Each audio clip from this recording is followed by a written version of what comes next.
Hello students, कैसे हैं। उम्मीद है कि आप स्वस्थ ही होंगे। आज मैं आप लोग के सामने एक ज़बरदस्त चैप्टर लेके आ रहा हूँ जिसका नाम है रियल नंबर्स। और ये चैप्टर्स हमारे क्लास 9 और 10 के मैथमेटिक्स बुक्स में प्रेजेंट है। आज मैं एक ही वीडियो के द्वारा रियल नंबर का पूरा विवरण दे दिया जाएगा। आप इसे ध्यान से एंड तक देखे रहें, वीडियो में बने रहें। एक एक चीज़ को विस्तार से बताया जा रहा है, कहीं कोई प्रॉब्लम्स नहीं होगा। रियल नंबर वास्तव में है क्या, आज आप जानेंगे इस वीडियो के माध्यम से। अगर अभी तक आपने मेरे चैनल को सब्सक्राइब नहीं किए हैं तो सबसे पहले मेरे चैनल को सब्सक्राइब कर दें और शेयर कर दें और देखें इस वीडियो के माध्यम से रियल नंबर वास्तव में क्या है।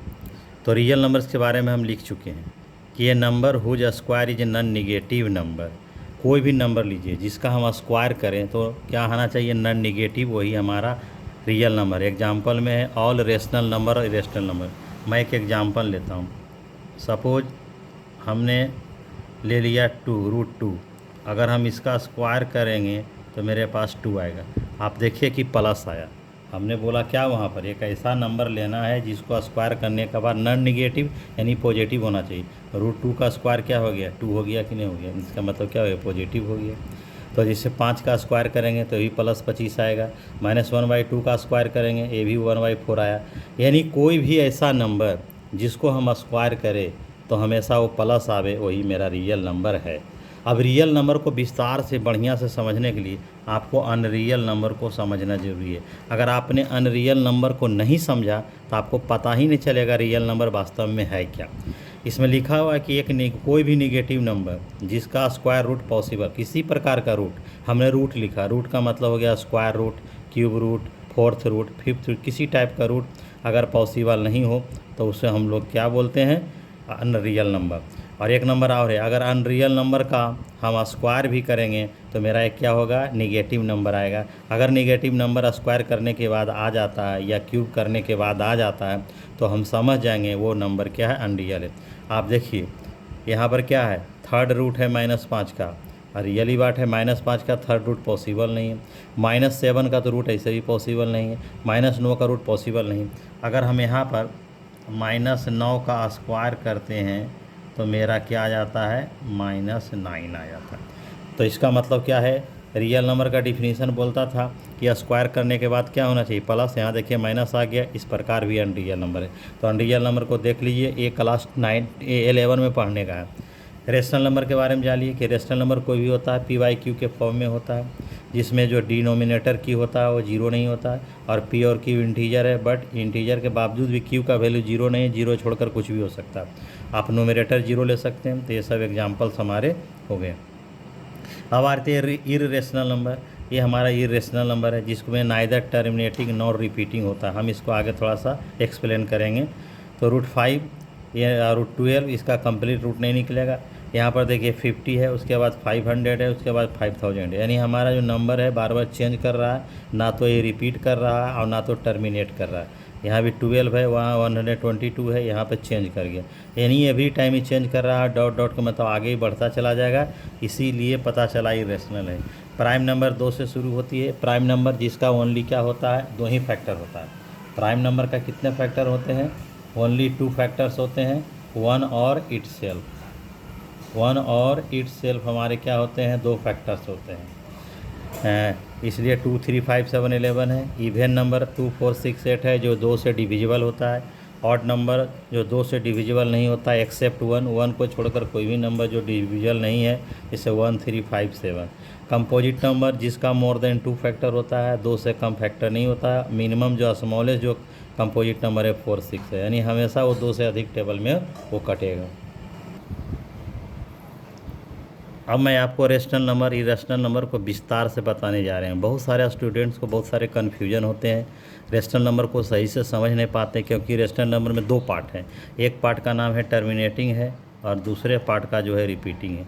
वो कन्फ्यूजन है, क्योंकि अलग अलग बुक में अलग अलग नाम देते रहता है, लेकिन आपको मैं समझा रहा हूँ कि उसकी सिमिलर नेम क्या है। सबसे पहले जानिए कि पी वाई रेशनल नंबर जो होता है पी वाई क्यू के फॉर्म में होता है, जबकि जो है इरेशनल जो है पी वाई क्यू के फॉर्म में होता ही नहीं। दूसरा है टर्मिनेटिंग फॉर्म में होता है। ये टर्मिनेटिंग होता क्या है, देखिए आपको इस प्रकार से टर्मिनेटिंग को समझना है। 2.5, ये 5 के बाद कोई नंबर आने वाला नहीं है ना, 5 को 2 बार लिख सकते हैं, यानी ये रुक गया है, आगे बढ़ेगा नहीं। 3.456, इसमें भी आपको 6 से ज़्यादा नहीं लिखना है। 7.8.2, और हम दूसरा एग्जाम्पल लिखता हूँ 3/8। ये 3/8 भी हमारा टर्मिनेटिंग होगा। क्यों? अगर हम 8 से 3 में डिवाइड दें, 8 से अगर हम 3 में डिवाइड देंगे तो क्या होगा, देखिए हो जाएगा 8 तिया 24, 10 में 4 गया 6, 8 सत्ते 56, 10 में 4 गया और 8 बचे 40। यानी डिवाइड देने के बाद अगर ये कम्प्लीटली डिविजिबल हो जाए, कम्प्लीटली डिविजिबल आ जाए, यानी नो लिविंग रिमाइंडर, ये हो जाएगा no living remainder after division. Divide देने के बाद अगर कोई लिविंग नहीं है तो ये भी टर्मिनेटिंग है। यानी कोई भी फ्रैक्शन में अगर कोई नंबर होगा, अगर कोई फ्रैक्शन में नंबर होगा तो उसको पहचानने का क्या है, एक हमारा तरीका है कि कैसे हम समझेंगे टर्मिनेटिंग है और नहीं। तो हमने आप देख लिया कि कौन सा नंबर टर्मिनेटिंग है ना है। तो एक तरीका तो ऐसे लिखा हुआ रहेगा तो हम डायरेक्ट समझ जाएंगे। अगर कोई फ्रैक्शन में हो तो डिवाइड देंगे, डिवाइड देने के बाद क्या होगा, पूरा पूरा कट जाएगा, रिमाइंडर 0 बचेगा। ये लिखा है नो लिविंग रिमाइंडर, यानी रिमाइंडर कुछ नहीं बचेगा, वो टर्मिनेटिंग है। आगे देखते हैं रिपीटिंग का मतलब क्या होगा कि पॉइंट के बाद कोई एक डिजिट या 2 डिजिट या 3 डिजिट बार बार आता हो। जैसे यहाँ पर देखते हैं 555 एक ही बार आ रहा है, इस पर हम एक रेकरिंग दिया, इसी का नाम है रेकरिंग। ये जो सिंबल है यही रेकरिंग है। कोई भी डिजिट जब बार बार आए तो उसी के ऊपर रेकरिंग लगा देते हैं। ये रेकरिंग डॉट भी हो सकता है, ये डॉट भी हो सकता है और ये लाइन भी हो सकता है, ये दोनों हो सकता है। चलिए यहाँ पर देखते हैं 3.464646, यानी 4646 की बार बार रिपीटेशन हो रहा है। तो जिस पे रिपीटेशन हो रहा है उस पर हम लोग क्या कर दिए हैं, रेकरिंग लगा दिए। इसीलिए हमारा जो क्या होगा, ये रिपीटिंग कहलाया, बार बार रिपीट कर रहा है। यानी टर्मिनेटिंग में कोई रिपीट नहीं होता है। अब इसी रिपीटिंग का नाम हम देखते हैं। इसी रिपीटिंग का दूसरा नाम है नॉन टर्मिनेटिंग, यानी ये टर्मिनेटिंग नहीं है, और दूसरा नाम है रेकरिंग है, इसी का नाम रेकरिंग है। और टर्मिनेटिंग का सिमिलर नाम, टर्मिनेटिंग का सिमिलर नाम नॉन रिपीटिंग है, नॉन रेकरिंग है।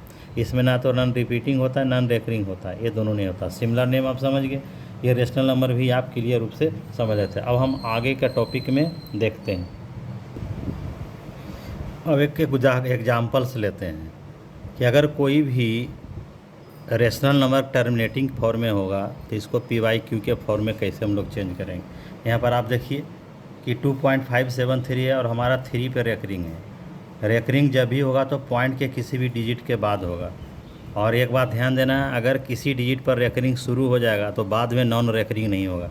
यहाँ पर 5 और 7 नॉन रेकरिंग कहलाएंगे और 3 जो हमारा रेकरिंग कहलाएगा। यानी 3 पे रेकरिंग है, 5 7 पे रेकरिंग नहीं है, 2 से कोई लेना देना नहीं है। इसको हम पहले डिटेल से बनाते हैं कि कैसे हम इसको क्या करते हैं, सोल्व करते हैं। तो देखते हैं, पहले हम इसको सपोज कर लेते हैं। लिखते हैं let x equal to 2.573 dot. अब हम इसका क्या करते हैं, एक्सप्लेनेशन करते हैं। इसका मतलब होता क्या है, तो हम जानते हैं कि जिस पे रेकरिंग होगा उस डिजिट को हम चाहे जितना बार लिखते हैं लिख सकते हैं। हम यहाँ पर 3 बार लिखने की सजेशन देते हैं कि कम से कम आप 3 बार ज़रूर लिखें। तो जिस पे रेकरिंग रहेगा वही बार बार लिखाएगा, तो कम से कम 3 बार लिखिए। अब 2 बार मल्टीप्लाई करना है। 2 तरह के क्वेश्चंस होते हैं हमारे पास। एक तो क्वेश्चन होता है कि पॉइंट के बाद सब पे रेकरिंग होता है, जैसा कि मैं यहाँ एग्जाम्पल नंबर 2 में बता रहा हूँ। मगर एक में क्या होता है कि कुछ पे रेकरिंग है, कुछ पे नॉन रेकरिंग है। तो वैसी परिस्थिति में क्या करना है, आपको एक बार पॉइंट के बाद जितने डिजिट हैं, पॉइंट के बाद जितने डिजिट होंगे उसके लिए मल्टीप्लाई करना है, और पॉइंट के बाद जितने डिजिट पे रेकरिंग नहीं है उसके लिए मल्टीप्लाई करते हैं। तो आइए, पॉइंट के बाद 3 डिजिट है तो यहाँ पर हम क्या करते हैं, तो मल्टीप्लाई करते हैं। कितना लिख देते हैं, मल्टीप्लाई बाई 1000। 3 डिजिट हो जाएगा on both side, on both sides में हम दोनों तरफ कर रहे हैं मल्टीप्लाई। तो हो जाएगा 1006। जब इसमें मल्टीप्लाई जब भी कीजिएगा, एक में यहाँ मल्टीप्लाई कीजिएगा, तब पॉइंट जो है 3 0 है, तो पॉइंट 3 डिजिट पर चल के आएगा, यानी यहाँ पे आ जाएगा। यानी आपका जो पॉइंट होगा 2573 और इसके बाद हो जाएगा देखिए जैसे मल्टीप्लाई कीजिएगा एगो 3 घट गया, आपको एक 3 बढ़ा के दे देना है, क्योंकि ये रिपीटेशन है, कितना बार हम लिख सकते हैं। तो एक बार हमने किया कि पॉइंट के बाद 3 डिजिट है तो 3 जीरो से, अब पॉइंट के बाद 2 डिजिट पे नहीं है तो उसके लिए हम क्या करेंगे, फिर मल्टीप्लाई कर देंगे 100 से। तो 100 से करेंगे 1 में, इसी में, तब भी पॉइंट यहाँ चल जाएगा, यानी हो जाएगा 257.333 डॉट डॉट डॉट, ये हमारा 3 होगा। अब यहाँ पर क्या कर सकते हैं, 2 माइनस 3 बी गेट, 2 बड़ा है इसलिए 2 में से 3 घटाइएगा, तो 1000 में x घटाइएगा तो कितना बचेगा, 900 x हो जाएगा। और इतना में से ये घटा दिए, ये तो बराबर है, कट के 0 आ जाएगा, तो 13 में 7 गया 6 हो गया, 6 में 5 गया 1, और 5 में 2 गया 3, ये हो गया 2। देयरफॉर x इक्वल टू हो जाएगा 2316/900। इसको अगर काटते हैं तो ये हो जाएगा 450, ये हो जाएगा 11 दूनी 22, 2 1 2, 11 दूनी 22, हो गया 2 5 10, 2 8 16, यानी 1158/450, वो भी आप कटबे करेगा। तो एक बार आप काटिए, क्यों नहीं देते हैं, हो गया 2 5 10, 2 7 14, 2 9 18, यानी 250, यानी आपका हो गया, कहने का मतलब 579 बटे कितना हो गया, 250। इस प्रकार से हम देख रहे हैं कि ये क्वेश्चन मेरा क्या हो गया, सोल्व हो गया, इतना आ गया, आराम से सोल्व मेरा हो गया, कहीं कोई दिक्कत नहीं है। इस प्रकार से बनता है, तो आपको याद रखना है, एक बार पॉइंट के बाद जितने डिजिट होगा उसके लिए मल्टीप्लाई करेंगे उतना 0 से, और पॉइंट के बाद जितने डिजिट पे नॉन रेकरिंग है उसके लिए। आइए यहाँ पर लिखते हैं लेट x इक्वल टू 0.256 पर रेकरिंग, तो यहाँ भी एक्सप्लेन करेंगे तो हो जाएगा 256 पे रेकरिंग है, तो आप कम से कम 3 बार लिखिए, इसको इक्वेशन 1 मानिए। अब क्या करना है, आपको पॉइंट के बाद तीनों डिजिट पे रेकरिंग है, तीनों डिजिट पे रेकरिंग है, सॉरी ये तीनों डिजिट पे रेकरिंग है, एक डिजिट पर नहीं है, ये क्या है, तीनों पर है, तो आपको तीनों को 3 बार लिखना होगा, 256 256 और 256, कम से कम 3 बार। चलिए 2 बार भी लिखें तो कोई दिक्कत नहीं। पॉइंट के बाद 3 डिजिट है तो 1000 से मल्टीप्लाई कर देते हैं, जैसे कीजिएगा तो 3 डिजिट यानी पॉइंट आपका यहाँ आ जाएगा, यानी हो जाएगा 256.256 256 25, हर बार 3 बार लिखना है। अब क्या है, 2 बड़ा है तो लिख देंगे 2 माइनस 1, यानी माइनस कर देते हैं बी गेट, जैसे करेंगे तो ये 1000 में x जाएगा तो 9 इतना x बचेगा, और यहाँ जाएगा 256 में 0 माइनस हो जाएगा तो 256 हो जाएगा। देयरफॉर x बराबर हो जाएगा 256, ये हो जाएगा 900, ये कटेगा नहीं, ये आंसर हो गया। तो नियम अब क्लियर हो गया कि कैसे कैसे हमको मल्टीप्लाई करना है। अब हम आपको बता रहे हैं डायरेक्ट मेथड से।